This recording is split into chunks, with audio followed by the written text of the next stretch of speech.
এই বছরের মধ্যে আজকেই প্রথম নিউ ইয়র্কে অনেক তুষারপাত হয়েছে।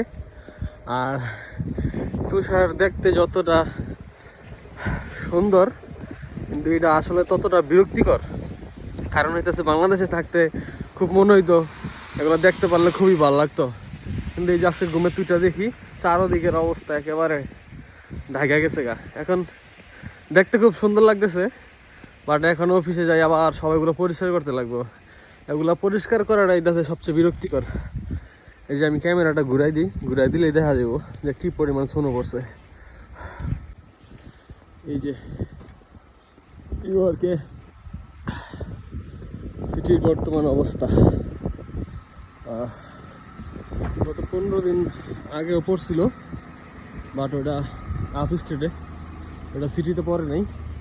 হাফ স্টেটে পড়ছিল প্রায় 6 ফুটের মতো, হাইওয়ে একবারে ব্লক হয়ে গেছিল। এই যে এখানকার বাড়িওয়ালারা সবাই গমের তুইটা তুষার পরিষ্কার করতেছে। এখন অফিসে যাই আমারও তুষার পরিষ্কার করতে হইব।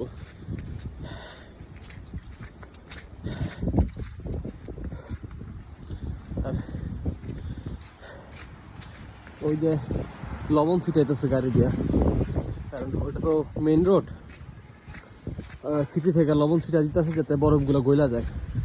আর এই তুষারগুলা আজকে যতটা সুন্দর লাগতেছে, কালকে অথবা পরশু দিন এর থেকে বেশি ভয়ঙ্কর রূপ ধারণ করবো। কারণ হইতেছে আজকে তো ফোমের মতো নরম, আর 2 দিন পরে এটা বরফ জমে যাবো গা। আজকে কেউ স্লিপ পেয়ে পড়বো না, 2 দিন পরে যখন এটা বরফের মতো জমে যাবো গা, ওই দিন সবাই খালি আর কি পরে যাবো গা। কারণ বরফের উপর তো হাঁটা যায় না, তো তখন খালি স্লিপ কাটবো। ওই দিনগুলারে আর কি নিউ ইয়র্ক সিটি থেকে এমনি সতর্ক করে দেয় যে এই দিনগুলোতে সবাই একটু সাবধানে হাঁটা চলাচল করবেন। এইটা সে বর্তমানে নিউ ইয়র্কের অবস্থা। গতকালকে দেখছিলাম সোনো পর্ব, বাট এতটা পর্ব বুঝতে পারিনি। এই যে মেইন রোডের বরফ অলরেডি গইলা গেছে, কারণ এখানে এটা হচ্ছে লবণ ছিটাই দিছে, তো এখানে অলরেডি বরফ গইলা গেছে। আর এই যে ভিতরের রাস্তার এই অবস্থা, এখানে এগুলা যেরকমই থাকবো নিজের থেকে পরিষ্কার না করলে।